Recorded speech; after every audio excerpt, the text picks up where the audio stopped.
Maintenant, ce mur que voici fait 20 cm d'épaisseur. Imaginons que j'ai envie de diminuer son épaisseur ou d'augmenter son épaisseur. Disons que j'ai envie de modifier son épaisseur. Comment est-ce que je fais?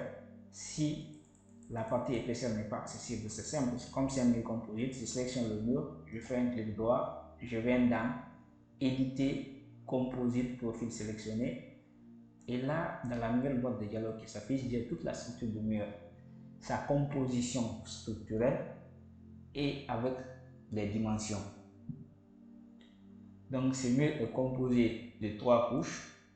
Vous avez la première couche qui est crépi intérieur, finition crépi intérieur qui fait 1 cm. La deuxième couche qui est lame de mur ou la structure de mur qui est brique en terre cuite qui fait 18 cm. Et vous avez une troisième couche qui est crépi intérieur finition.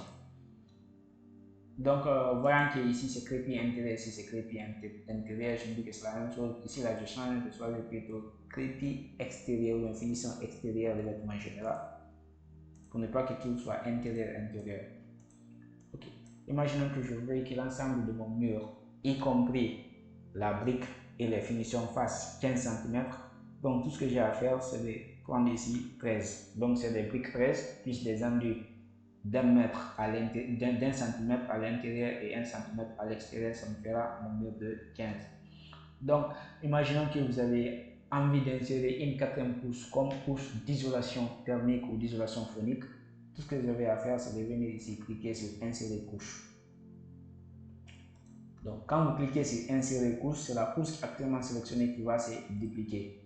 Donc, tout ce que vous avez à faire, c'est de prendre la copie de sélectionner la copie de ce mur qui s'est dupliqué et venir choisir un autre, par exemple un isolant. Je choisis n'importe quel isolant ici, je l'insère, puis je renseigne sa dimension, si c'est 5 cm ou bien si c'est 10 cm. Vous voyez, au fur et à mesure, la dimension aussi du mur, l'épaisseur du mur augmente. Ça, c'était juste une parenthèse, je n'ai pas besoin de ça dans le cadre de ce projet. Donc, pour supprimer la couche que je viens d'ajouter, tout ce que j'ai à faire, je m'assure que la couche elle est sélectionnée et je clique sur l'option effacer. Et avant que je n'oublie, on peut interchanger les positions. Par exemple, si cet isolant, je n'ai pas envie qu'il soit là où il est, que j'ai envie qu'il soit tout à la fin ou bien tout au début, tout ce que j'ai à faire, c'est de le sélectionner et de glisser, venir jusqu'en bas. Tout comme je peux le glisser et venir jusqu'en haut. Donc, pour le supprimer, je clique tout simplement sur effacer et je clique sur OK.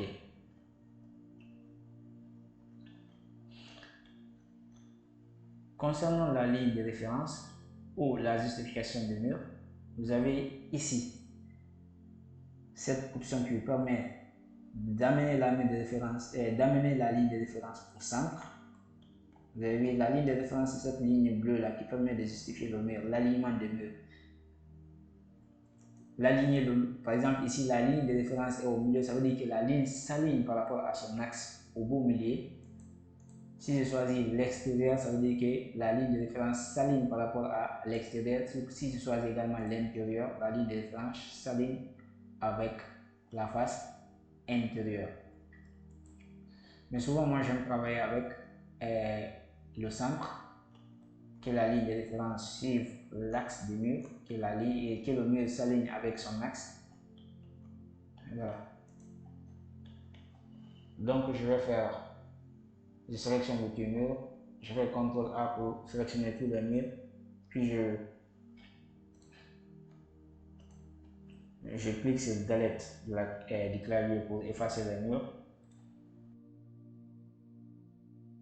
Je vous dis merci d'avoir regardé cette vidéo jusqu'à la fin et surtout n'oubliez pas de liker, de commenter et de la partager dans le maximum de groupes car ici la culture se partage.